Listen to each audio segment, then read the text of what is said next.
जय श्री कृष्णा। कैसे हैं आप लोग फ्रेंड्स। आज की चर्चा काफ़ी महत्वपूर्ण होने वाली है।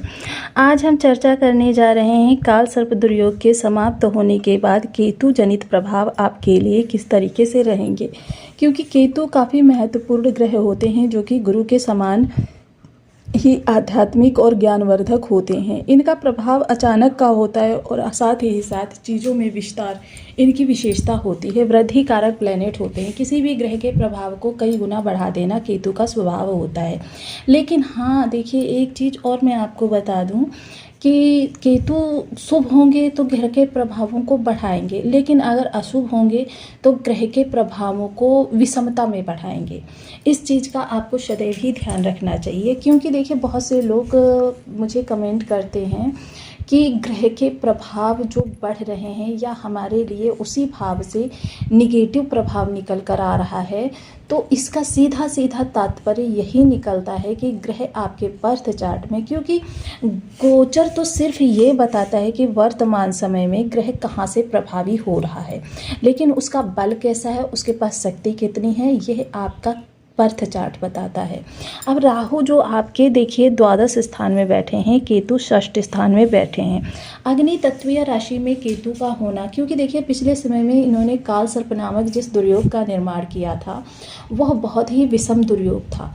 आमतौर पर व्यक्ति ऐसे दुर्योगों के समय में अपना मानसिक संतुलन तक खो देते हैं, क्योंकि यह काल सर्प योग बहुत बड़ा दुर्योग माना जाता है जो जीवन में कभी भी शुभ स्थितियों को आने ही नहीं देता। आपके प्रत्येक कार्य को अधूरा बना देता है, क्योंकि 6 भाव सीधे सीधे रिक्त हो जाते हैं। अन्य ग्रह जो हैं अपना संपूर्ण प्रभाव नहीं दे पाते, और ये राहु केतु द्वारा ही उत्पन्न होता है योग।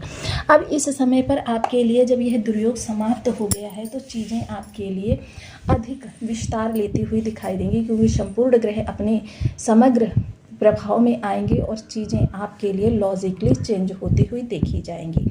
सबसे पहले तो पिछले समय की निगेटिविटी जो है वो समाप्त होगी। लेकिन देखिए पिछले समय में जो लोग असावधानी का परिचय दिया या जिन्होंने ग्रहों से विरुद्ध कार्य किया, उन लोगों के जीवन में विषमताएं इतनी ज़्यादा बढ़ गई थी कि उनको इस समय पर समस्या से किस तरीके से निकला जाए यह समझ में ही नहीं आ रहा था।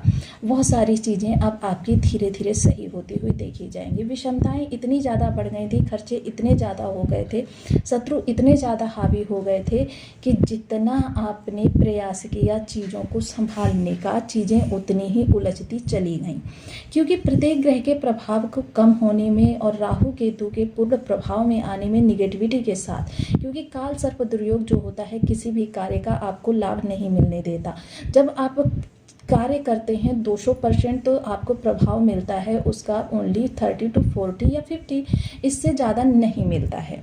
और चीज़ें आपके लिए दिन पर दिन और विषम होती जाती हैं, क्रिटिकल होती जाती हैं। चीज़ें जो हैं आपके लिए प्रभाव में नहीं आ पाती हैं।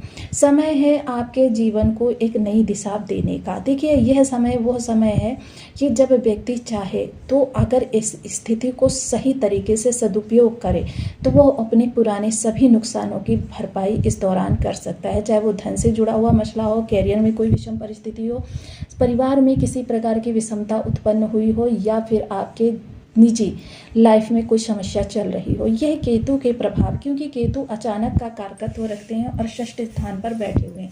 ये धन भाव के, धन त्रिकोण का एक द्वितीय भाव होता है जो धन त्रिकोण को संभालने में आपकी मदद करता है। तो काफ़ी महत्वपूर्ण इस दौरान आपके लिए प्रभाव रहते हुए देखे जाएंगे। चीज़ें आपके लिए फिर से एक बार शुभ प्रभाव से प्रभावी होने जा रही हैं। ग्रह जहाँ पर बैठा होता है, अगर ग्रह अशुभ बैठा है तो वहाँ से प्रभाव अशुभ मिलना चालू होंगे। अगर ग्रह वहाँ पर शुभ बैठा है तो वहाँ से प्रभाव शुभ मिलना चालू होंगे। जो ग्रह आपका अभी तक आपको अशुभ फल दे रहा था, वही ग्रह आपको यहाँ से शुभ फल देना प्रारंभ करेगा। तो बने रहें हमारे साथ इस वीडियो में, एंड तक आपको बहुत कुछ जानने के लिए मिलेगा। वीडियो बहुत ज्ञानवर्धक होने वाला है। यदि आपके लग्न में 12 नंबर बना हुआ है तो ये राशिफल आपके लिए है। यदि कुंडली में कहीं भी चंद्रमा के साथ 12 नंबर बना हुआ है तो ये राशिफल आपके लिए है। कुंडली ना होने की स्थिति में आप इसे नाम राशि से भी देख सकते हैं। यदि अभी तक आपने अपने इस चैनल को सब्सक्राइब नहीं किया है तो प्लीज़ सब्सक्राइब कर लीजिए, वीडियो को लाइक कर दीजिए, चैनल को शेयर कर दीजिए। इससे होगा क्या कि हमारे आने वाले हर वीडियो की नोटिफिकेशन मिल सकेगी आपको सबसे पहले। एक प्यारा सा कमेंट करना बिल्कुल ना भूलें। कमेंट से हमें बहुत मोटिवेशन मिलता है, हौसला मिलता है और ये पता चलता है कि आप और क्या जानना चाहते हैं। सर्वप्रथम राहु और केतु एक दूसरे के सामने बैठे हैं। पिछले समय में देखिए राहु सतविसा और केतु मघा नक्षत्र से गोचर कर रहे हैं। अब इस कारण से ये दोनों सशक्त अवस्था में थे। सशक्त अवस्था में अब निगेटिव हो गए हैं तो प्रचंडता भी उतनी ही विषम थी, जिस कारण से लोग इनके आघात को संभाल ही नहीं पाए। अब ये आघात आपका समाप्त होगा और चीज़ें आपके लिए फिर से सही रास्ते पर आती हुई दिखाई देंगी। ट्रैक जो होगा बदलता हुआ दिखाई देगा और इसी बदलते हुए ट्रैक के साथ अगर आपकी रिदम मिल जाएगी तो फिर ये चीज़ें आपके लिए और ज़्यादा बेहतर प्रभावों को प्रसारित कर सकने में सक्षम होंगी। चीज़ें आपके लिए एक नए आयाम को प्रस्तुत करती हुई दिखाई देंगी। अब केतु जिस स्थान पर बैठे हुए हैं, केतु काफ़ी महत्वपूर्ण स्थान पर बैठे हुए हैं। विशेषता इसे आपके शत्रु का भाव कहा जाता है। शत्रु के लिए तो आपको शांत ही रहना है, क्योंकि वो चीज़ें देखने का काम केतु करेंगे। केतु क्या करते हैं, देखिए यदि आपसे कोई शत्रुता करता है और केतु षष्ठ भाव से प्रभावी हो रहे होते हैं तो केतु अगर आप शांत रहते हैं, क्योंकि केतु आप में क्या होता है, आध्यात्मिकता भरते हैं।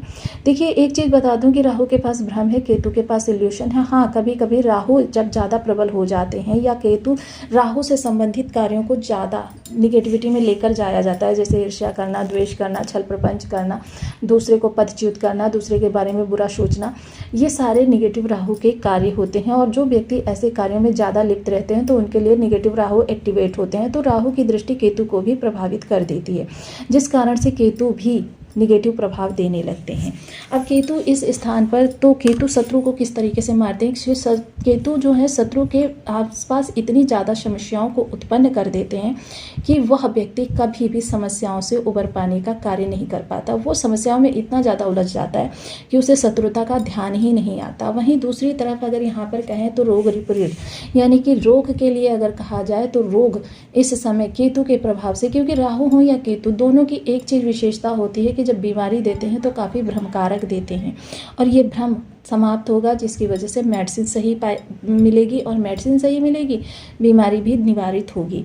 कंपटीटर के लिए भी केतु यही कहते हैं। वैसे तो केतु देखिए एक उदासीन ग्रह हैं, अलगाववादी ग्रह हैं, चीज़ों से आपको अलग करने का कार्य करते हैं, लेकिन यहाँ पर केतु प्रभाव जो देंगे, क्योंकि प्रतिद्वंदिता के भाव में बैठे हुए हैं। प्रतिद्वंदिता यानी कंपटीटर पर शांति से दृष्टि बनाए हुए अपनी स्किल्स को बढ़ाने का प्रयास करें, यह आपके लिए शुभ स्थितियों का निर्माण करेगी। लेकिन अगर आप कंपटीटर को किसी भी तरीके से परेशान करेंगे या अपनी स्किल्स को नहीं बढ़ाएंगे तो ये केतु यहाँ पर कुछ भी नहीं करेंगे। पंचम दृष्टि जो आजीविका के भाव पर जाएगी, तो पिछले समय में आजीविका जो आपकी विषम परिस्थितियों में चली गई थी या इनकम काफ़ी घट गई थी, तो वो चीज़ें अब आपकी सही होती हुई देखी जाएंगी। चीज़ें आपके लिए बेहतर इस समय पर निकल कर आएंगी। आपको अचानक अपॉर्चुनिटी मिल सकती है, कोई अचानक धन लाभ के अवसर मिल सकते हैं, अचानक आपका पद प्रतिष्ठा बढ़ सकती है, अचानक आपके कार्य को सराहा जा सकता है, अचानक आपको सम्माननीय पद प्राप्त हो सकता है, अचानक आपके लिए कोई नई अपॉर्चुनिटी निकल कर आ सकती है जो इस समय से बेहतर अपॉर्चुनिटी आपके सामने आए। सप्तम दृष्टि होगी जो राहु पर जाएगी, तो यहाँ पर देखिए ये अचानक धन का व्यय भाव है। अब यहाँ पर अचानक जो आपके बार बार धन लॉस के कारण बन रहे थे, आपके हानि पर हानि आपके सामने आ रही थी, आपके अनावश्यक खर्चे बढ़ रहे थे, वो अब समाप्त होंगे। अनावश्यक खर्चे समाप्त होने से आपका जो धन से जुड़ा हुआ बैलेंस है वो फिर से एक बार धीरे धीरे करके स्टेबल होता हुआ देखा जाएगा, जिसकी वजह से जो रातों की नींद आपकी उड़ गई थी, पूरी पूरी रात आप जागते रहते थे, वो समाप्त होगी और अब आपकी रातें जो होंगी काफ़ी रिलैक्स भरी होंगी, काफ़ी शांति से आप नींद ले सकेंगे। साथ ही साथ यहाँ पर जो शैया आपकी होगी वो भी काफ़ी अनुकूल होगी, आपकी विषमताएं समाप्त होगी, चीज़ें आपके लिए फिर से एक तरफ अच्छी दृष्टि से आती हुई देखी जाएंगी। चीज़ों का प्रभाव यहाँ पर ये रहेगा कि आपके लिए एक के बाद एक चीज़ें नए प्रभाव में आती हुई देखी जाएंगी। साथ ही साथ इस समय यदि मैं कोर्ट कचहरी की बात करूं तो जाहिर सी बात है ऐसी चीज़ों से आपको थोड़ा सा मोह भंग इस दौरान करना होगा। विदेश से जुड़े हुए कार्य संपन्न होंगे। विदेशों में अगर किसी प्रकार से आप व्यापार फैलाना चाहते हैं, जॉब करना चाहते हैं या पढ़ाई के लिए जाना चाहते हैं, तो देखिए केतु यहाँ पर अचानक ही कुछ ऐसी स्थितियों में उलटफेर करेंगे कि अब आपके लिए चीज़ें फिर से आपके ट्रैक पर आएंगी। नवम दृष्टि जो धन भाव पर जाएगी, तो वाणी जो आपकी बदल रही थी वो अब सही ट्रैक पर आएगी। अब वाणी से आपकी लाभ निकलेगा और शब्द होंगे काफ़ी सम्मोहित करने वाले होंगे। वाणी काफ़ी नम्र भी रहने वाली है, सुसभ्य भी रहने वाली है। साथ ही साथ खान पान जो आपका काफ़ी बिगड़ गया था, उस खान पान को इस दौरान आप अपने अनुकूल कर सकने में सक्षम होंगे। चीज़ें जो आपके लिए काफ़ी क्रिटिकलाइज हो रही थी, जिनको आप संभालने का प्रयास कर रहे थे, नहीं संभाल पा रहे थे, वो चीज़ें एक बार फिर से फेवर में आती हुई दिखाई देंगी। तमाम विषम परिस्थितियों से निकलकर अब जो आपने धन व्यय किया है, वह अब आपका धन एक बार फिर से व्यय से निकलकर आपके संचयन में, प्रारब्ध में होता हुआ देखा जाएगा, जिसकी वजह से आपकी जो चिंताएं हैं, बहुत ज़्यादा चिंताएं खत्म होंगी और चिंताओं से निकलकर आप एक बार फिर से राहत की सांस ले पाएंगे। यानी कि इस दौरान आपकी तमाम परेशानियों से मुक्ति होगी और आपकी तमाम परेशानियां आपका निवारण, क्योंकि अभी तक क्या था, समस्या ही समस्या थी, अब सिर्फ समाधान ही समाधान आपके सामने प्रस्तुत होता हुआ दिखाई देगा। केतु एक ध्वज कारक योग होते हैं, बनाते हैं। देखिए, ध्वज के कारक होते हैं, क्योंकि जिन लोगों की गाड़ियों पर फ्लैग लगे हुए होते हैं, जिन लोगों की टेबल पर फ्लैग लगे हुए होते हैं, मोस्टली देखिए आजकल तो सभी लोग लगाने लगे हैं, लेकिन जिन लोगों को शासन प्रशासन की तरफ से, ऑफिस की तरफ से फ्लैग लगी गाड़ियां मिलती हैं, यह योग सिर्फ केतु के ही अच्छे होने से प्राप्त हो सकता है। तो केतु के लिए हमें हमेशा शुभ से उपाय करते रहने चाहिए, ताकि हम डे बाय डे अपनी स्थितियों को सुधार सकें। सबसे पहले केतु यहाँ पर आपके लिए चीज़ों को और अच्छी स्थिति में लेकर जाने का कार्य तो कर ही रहे हैं, लेकिन आपको भी थोड़े से प्रयासों को बढ़ाना चाहिए। ओम केम केतवे नमः, इस बीज मंत्र का आप 1 माला, 2 माला, 5 माला, 7 माला, 11 माला का नियमित अपनी सुविधानुसार करते हुए आगे बढ़ें, और साथ ही साथ अपने प्रयास को निर्मोही भाव से, यानी कि सिर्फ अपने कर्तव्य को समझकर कार्यों को आगे बढ़ाएं। अगर आपको मोहवश कार्यों को आगे बढ़ाएंगे तो भी ये केतु वहाँ से शांत हो जाते हैं। अगर आप निर्मोही कि बस हमको कर्म करना है, फल की इच्छा ईश्वर पर छोड़ देते हैं, तो फिर ये केतु आपके लिए अच्छा करते हैं। वहीं गणेश भगवान जी का नित्य वंदन, गणेश जी को 3 दुर्वा चढ़ाना, क्योंकि गणेश जी शीश कटे हुए देव हैं, तो इसलिए यहाँ पर राहु केतु पर इनका अधिपत्य माना जाता है। तो ये अगर आप करते रहेंगे और अपने घर की छत पर 2 रंग